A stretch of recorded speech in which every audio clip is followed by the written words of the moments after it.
Welcome to David's World Part 2.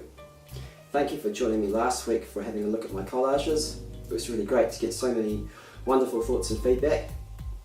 This week we're going to take a look at some images I've been researching for a short film called The Beginning, and we'll take a couple of minutes to have a look at my last two artworks. So the first thing we're going to talk about is some images I've been collecting from National Geographic, and they're for a short film I'm making called The Beginning.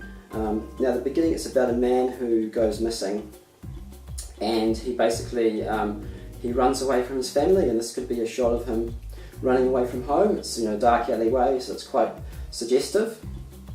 And then here is a shot of him overlooking the mountain after he's left home. It's quite a powerful shot.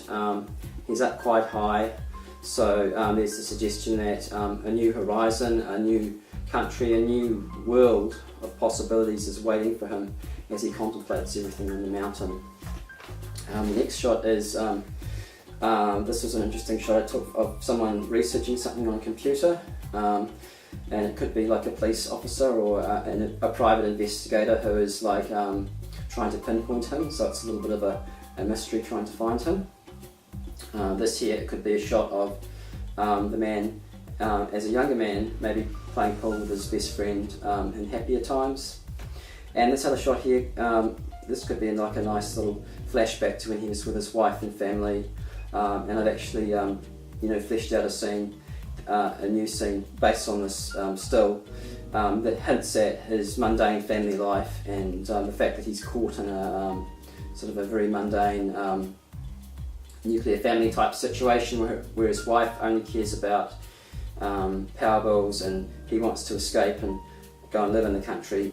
There's a suggestion that he dies in the mountains, and this could be somebody finding his skull. Maybe his wife sort of finds his skull, and this here is just some random sort of family shots of him with his wife when he was happier that we could incorporate into the film.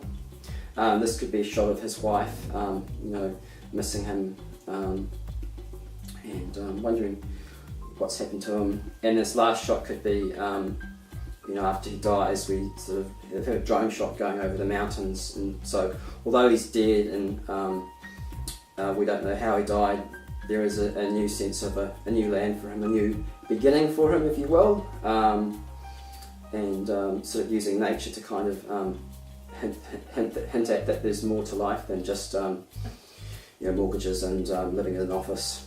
And that's pretty much the film. Well, I thought I would end by talking about a couple of recent works that I did. This first piece of it is quite a special piece that I've made with someone very close to my heart, and so it's really like a nice little labour of love, I think, of two very creative minds coming together and making something funky and fresh and slightly alternative. So this piece is called Spectacle of Spokes, and that's just a sort of quite alternative piece about African tribal leaders and funny horse-shaped masks and sacrifices and idols, and it's all very sort of dark and kind of reminds you of Indiana Jones and the Temple of Doom. And then we've got a Zaphorixian alien character here, drawn in pencil and oil pastel. And the last piece here is Space Cat, and this piece is, it's just a really goofy, silly piece of art. Kind of about imagination, I guess, and the fact that you can have fun in outer space, and you can become a tiger in outer space, or you can become a teddy bear in outer space. And so there's really no frontier in space or limit to what you can become or who you can be. And likewise in the ocean. The ocean's a very bountiful place with lots of wonderful symbolic sea creatures and suggestive love themes as well that pop out of the ocean.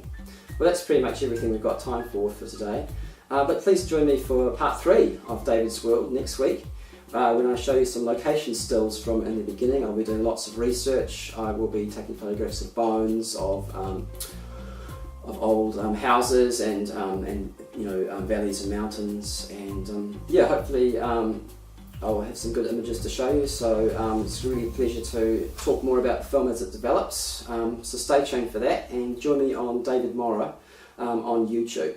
Till then, see you in part 3. Bye now.